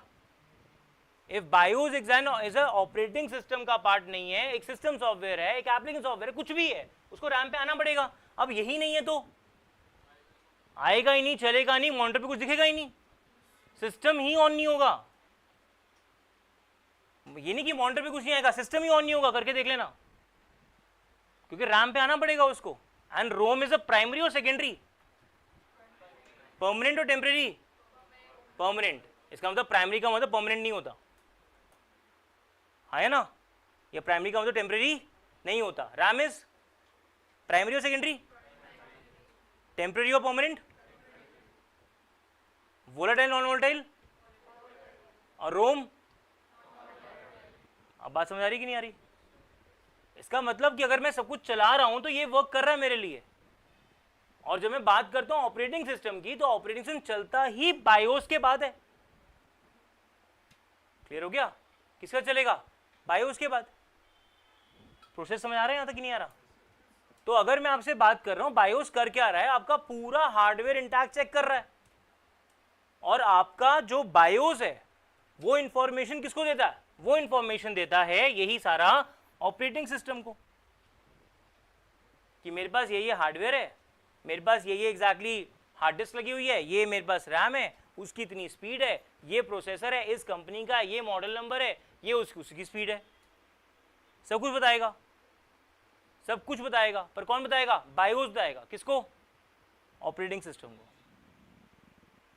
इवन जब आप ऑपरेटिंग सिस्टम इंस्टॉल करते हो, मान के चलो ना मेरे पास हार्ड डिस्क ही नहीं है, मेरे पास हार्ड डिस्क ही नहीं सिस्टम के अंदर, सिस्टम ऑन हो जाएगा? हार्ड डिस्क नहीं है सिस्टम, हाँ रैम तो है, हो जाएगा ना। क्या दिखेगा सामने? लोगो। कहाँ है? बायोस में। कहाँ से आ रहा है? रोम से। क्लियर हो गया? आप अब ऑपरेटिंग सिस्टम इंस्टॉल करना चाहते हैं तो नॉर्मली हम कहाँ इंस्टॉल करते हैं? हार्ड डिस्क ड्राइव में। चाहे एसएसडी की बात करो, चाहे हार्ड डिस्क की बात करो, चाहे पेन ड्राइव की बात करो, पर करते तो वही है।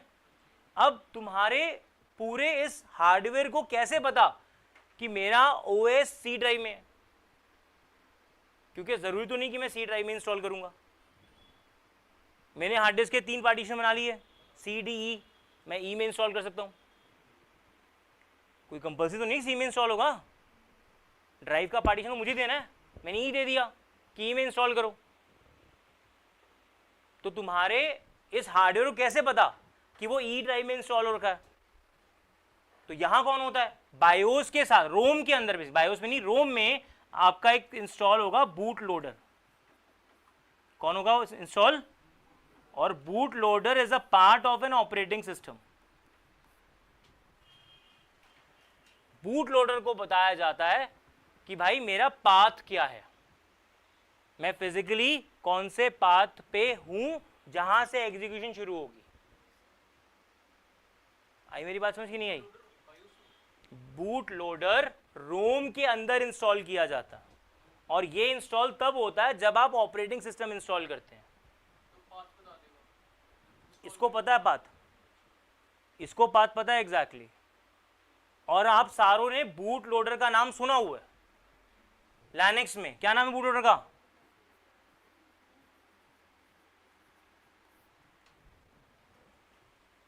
दूसरा जो तुम्हारे सिलेबस में भी था, तुम्हारे सिलेबस में था ये, क्लियर हो गया? ये बूट लोडर्स थे लिनक्स के, जो एग्जैक्टली इसे कहते हैं Linux loader, LILOS Linux loader, इसका नाम ही यही था, राइट? तो ये एग्जैक्टली लोडर जो हैं वो किसके हैं? लिनक्स के। और वो कहाँ इंस्टॉल है? इधर। मान लो किसी भी तरीके से मेरी रोम के अंदर कोई प्रॉब्लम आ गई ना, और ये लोडर गए, तुम्हारा ओएस लोड ही नहीं होगा, तुम्हारा ओएस लोड ही नहीं होगा। पड़ा हुआ ई ड्राइव में, ई ड्राइव में कोई खराबी नहीं आई, सारा ओएस ई ड्राइव में पड़ा हुआ है, पर इनिशिएट करने वाले नहीं है, पता ही नहीं ओएस कहाँ है। वो लिंक ही टूट गया कि हार्ड डिस्क में कहाँ पे ओएस है, वो लिंक ही टूट गया क्योंकि यहाँ खराबी आ गई। तो क्या करते हो आप? रिपेयर करते हो लोडर को, फिर से रिपेयर करते हो। तो रिपेयर में क्या शुरू होता है पहले कि लोडर है कि नहीं है, वो फिर लोडर को डालेगा, फिर लोडर का पाथ सेट करेगा कहाँ पे है ओएस, फाइंड आउट करेगा, फिर वो पूरा चेन बनाएगा। इसलिए पता लगता है उसको कि भाई कहाँ पे है ऑप्शन एग्जैक्टली। आप एक हार्डवेयर में कितने ओएस इंस्टॉल कर सकते हो बताओ? एक सिस्टम पे, एक अपने कंप्यूटर के हार्डवेयर पे कितना इंस्टॉल कर लोगे? मल्टीपल कर सकते हो। तो मल्टीपल लोडर्स मिलेंगे तुम्हें यहाँ पे, और फिर तुम्हें ऑप्शन आती है कि इनमें से कौन सा सिलेक्ट करना है। सिलेक्ट करते हो, सिलेक्ट करने के बाद एग्जैक्टली वो लोडर अपना पाथ बताता है और वो ओएस एग्जीक्यूट होना शुरू हो जाता है। प्रोसेस यहाँ से शुरू होता है आपका। एंड मैंने पहले बता दिया OS is a combination of multiple components, multiple processes, एक प्रोसेस नहीं है ऑपरेटिंग सिस्टम। ठीक हो गया? पर स्टार्ट तो वहीं से होगा, है ना, जिसको आप डेस्कटॉप कहते हो। What is desktop? What is desktop? सुना तो है नाम, सुना है कि नहीं सुना?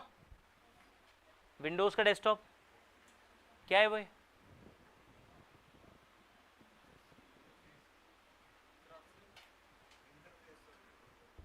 इंटरफेस है, ओके कह सकते हो जी। हाँ जी, ग्राफिकल तो है ही है, विंडोज है graphical OS. What is desktop? ठीक है, फर्स्ट ईयर डेफिनेशन सीख जा रही हैं, ठीक बोल रहे हो। It's a home screen, it's a interface, है ना। अगर लॉगिन आईडी पासवर्ड विंडो को छोड़ दूं तो ये पहले ही विंडो है जो मुझे दिखती है सामने। अब मैं चाहता हूं डेस्कटॉप ना दिखे, बंद करें डेस्कटॉप। विंडोज ओएस बंद नहीं करना, डेस्कटॉप बंद करना।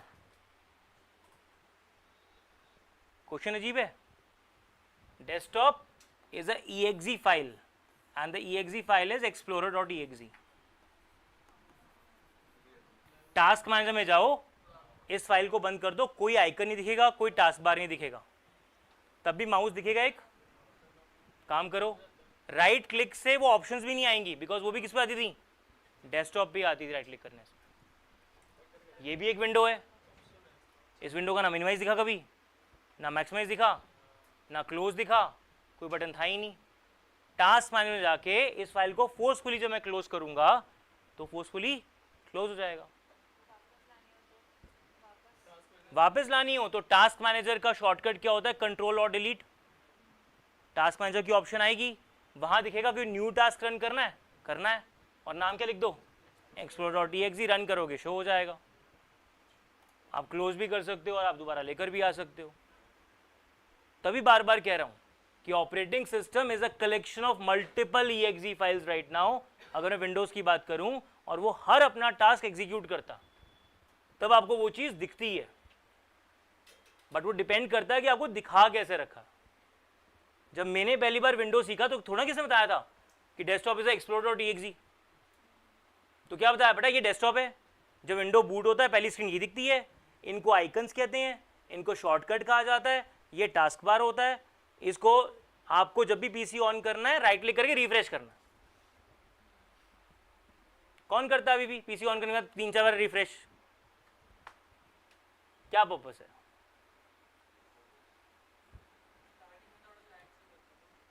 तो भाई लोड तो होने दो। अब सुबह उठते ही एग्जैक्टली मैं कहूं तू बिल्कुल एक्टिव हो जा, कैसे होता है एक्टिव?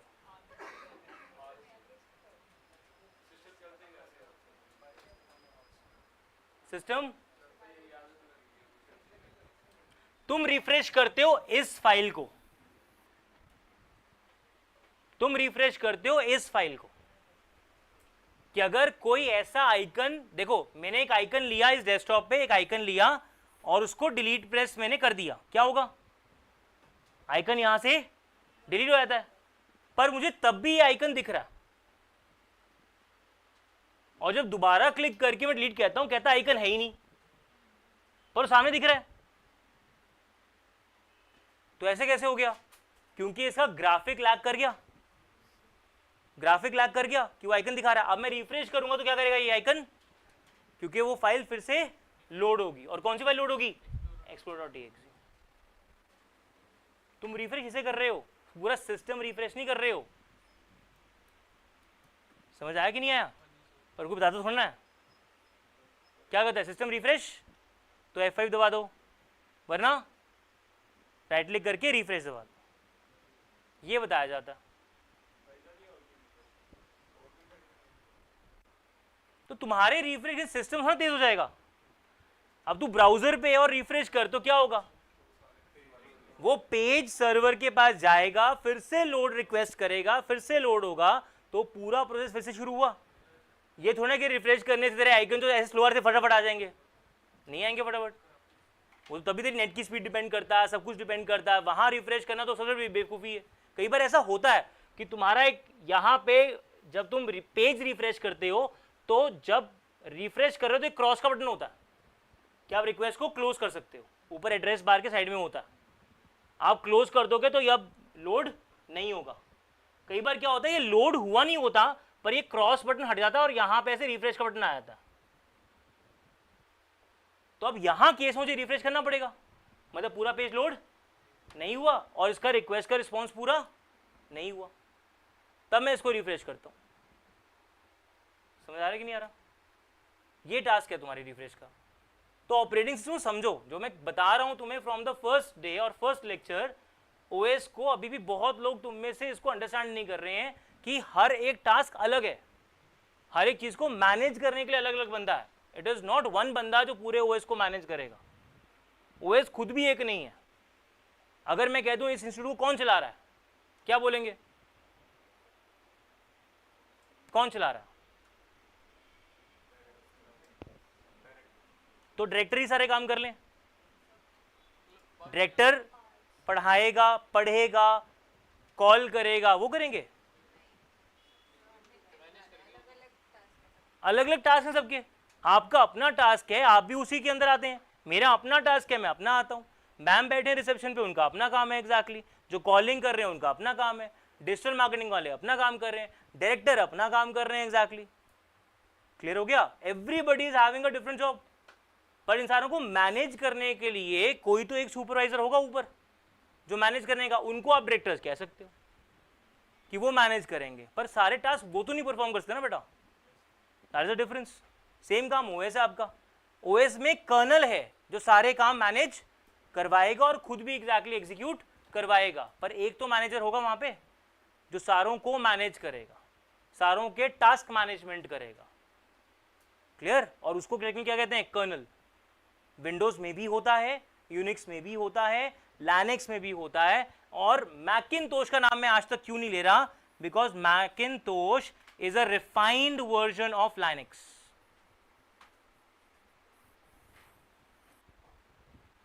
मैकिन्टोश का सारा आर्किटेक्चर लैनिक्स के ऊपर ही बना हुआ है।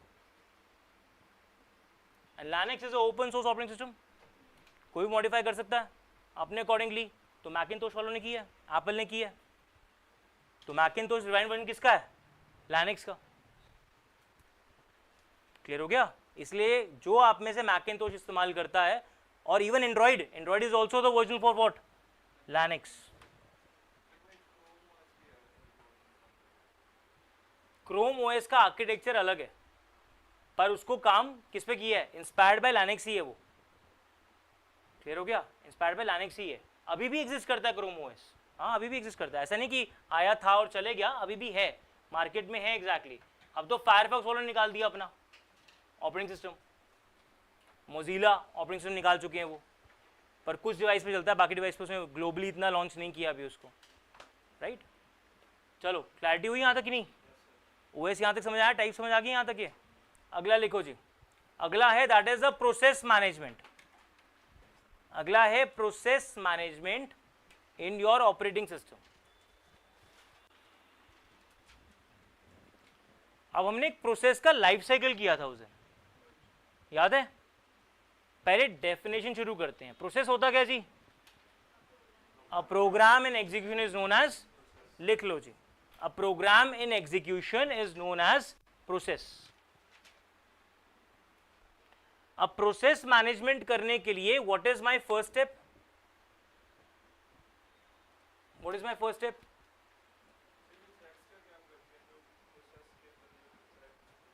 थ्रेड एक कंसेप्ट अलग है बेटा। Threading is a totally different concept. देखो, चलो थ्रेडिंग बता देता हूं, एक कंसेप्ट समझना पहले। ये सीपीयू है। सीपीयू मेरा सिंगल टास्किंग परफॉर्म करता है हमेशा, मल्टीटास्किंग कभी परफॉर्म नहीं करता। इसे मैनेज करने वाला ओएस भी सिंगल टास्किंग है मानो। तो अगर वो सिंगल टास्किंग है तो ओएस ने एक प्रोसेस भेज दिया सीपीयू के पास, दैट इज P1। जब तक ये P1 खत्म नहीं होगा तब तक इस P1 की टर्मिनेशन नहीं होगी। एग्री करते हो? अब मान के चलो कि तुमने एक प्रोग्राम बनाया, enter 2 numbers from the user, add करना और प्रिंट आउट निकालना, मतलब उसके डिस्प्ले करना आउटपुट। यूजर को तुमने रन करके दे दिया, यूजर नंबर डाल नहीं रहा, वो नंबर ही नहीं एंटर कर रहा, क्या करेगा फिर? टर्मिनेट नहीं होगा। सीपीयू आगे काम कर पाएगा? कर पाएगा सीपीयू? क्या ओएस सीपीयू को किसी और प्रोसेसर को दे पाएगा? क्यों नहीं दे पाएगा? क्योंकि it is right now single tasking OS. कौन सा ओएस है ये? सिंगल टास्किंग ओएस है, और कोई टास्क रन ही नहीं आया ओएस के पास।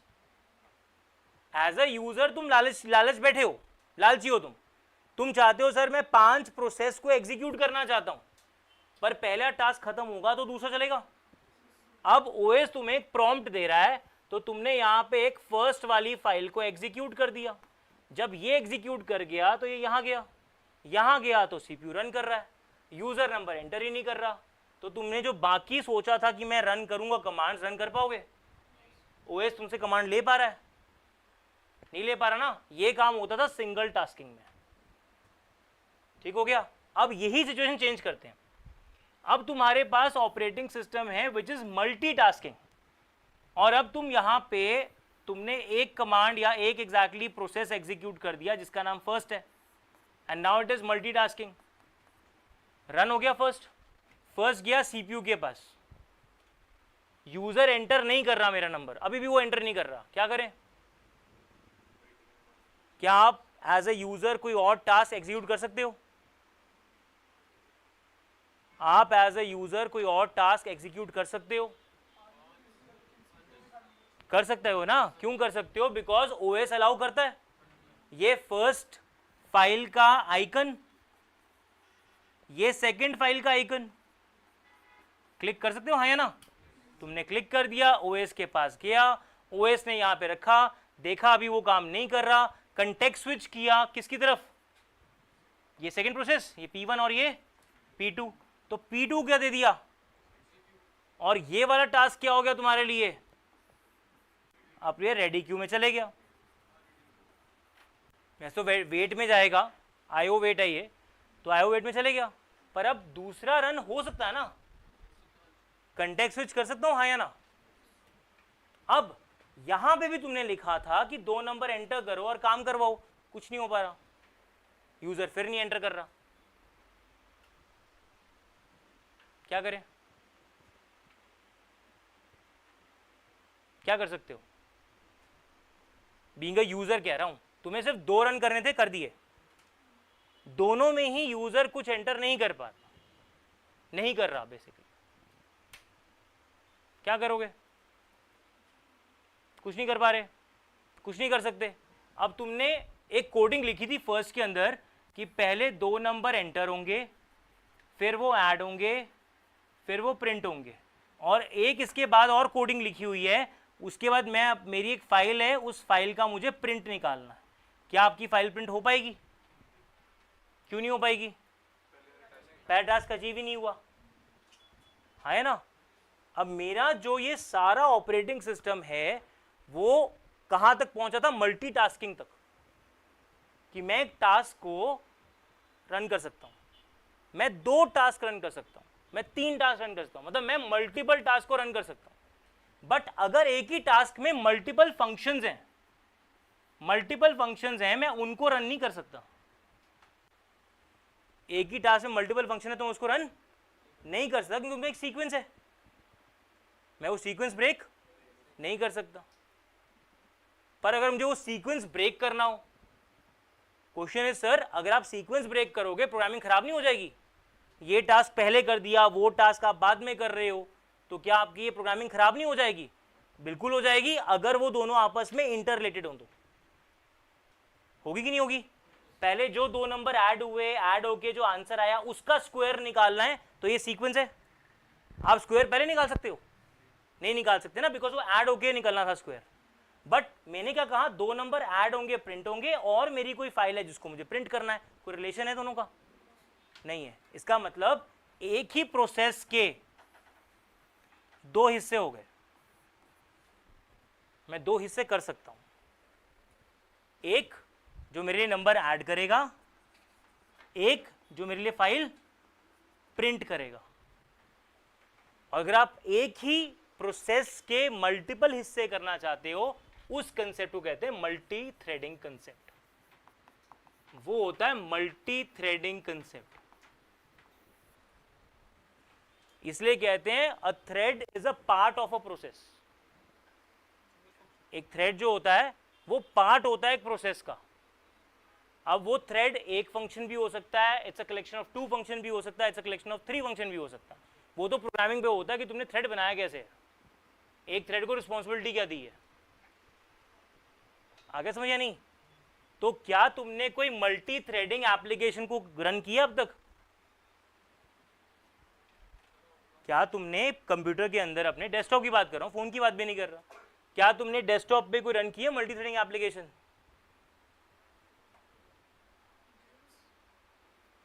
गेम्स तो हर एक ने गेम खेली है क्या? हर एक है फॉन्ड ऑफ गेम्स खेली, और बता सकते हो कैसे हुई मल्टी थ्रेडिंग?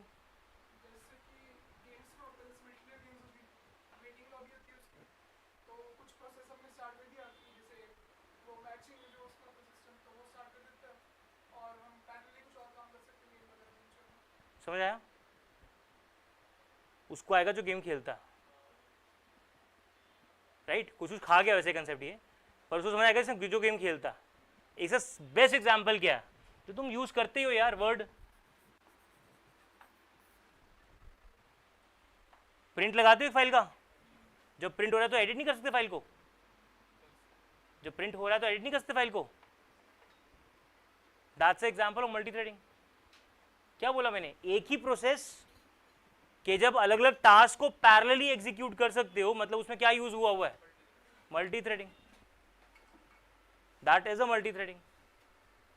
अगर एक टास्क है उसके अंदर मैंने 4 बटन भी दे दी ना तुम्हें, और तुम 4 बटन का पैरेलली काम कर पा रहे हो कि सर इसे क्लिक कर दिया, ये काम कर रहा है अभी, चलो हम इसे क्लिक कर देते हैं उतनी देर में, तो ये भी पैरेलली अपना काम शुरू कर देगा। अगर ऐसा कर पा रहे हो मतलब that application is a multi threading application. उसमें मल्टीपल ऐसे थ्रेड बनाए हुए हैं, पर यहां पे भी ध्यान रखना, सीपीयू सारे के सारे थ्रेड्स को इकट्ठा एग्जीक्यूट नहीं करता, सारे के सारे थ्रेड को इकट्ठा एग्जीक्यूट नहीं करता, इनमें भी रेस लगती है, जो पहले पहुंच गया वो उसको पहले एग्जीक्यूट करेगा। भाई सीपीयू का सोचो ना, सीपीयू तो अभी भी एक ही टास्क ही एग्जीक्यूट करता है टाइम। क्लियर हो गया? पर अब फायदा ये हुआ कि जितनी देर में यूजर कहता है कि मैं 2 नंबर्स को ऐड करना चाहता हूं, उतनी देर में मैं पैरेलली, अगर वो नहीं कर पा रहा तो प्रिंट तो कर सकता कि नहीं कर सकता?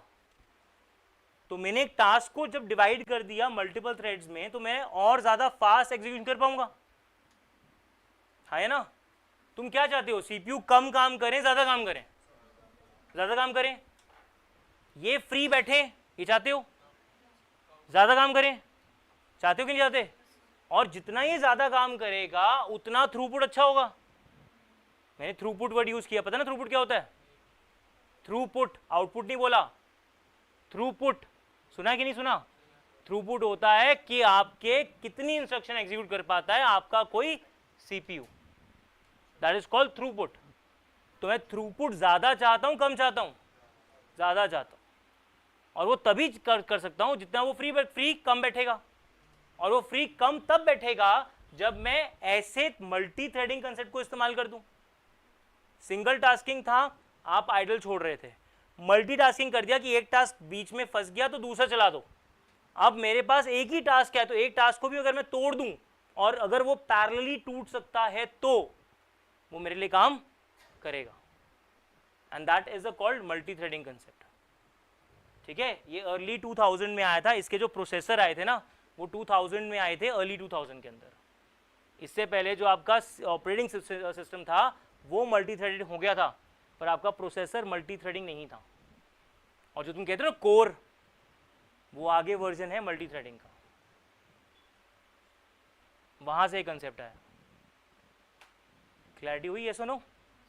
तो तुमने वो वर्ड का वर्जन नहीं देखा जिसमें तुम प्रिंटिंग करो तो तुम साथ में टाइपिंग भी कर सकते नहीं हो, तुमने वो वर्जन नहीं देखा।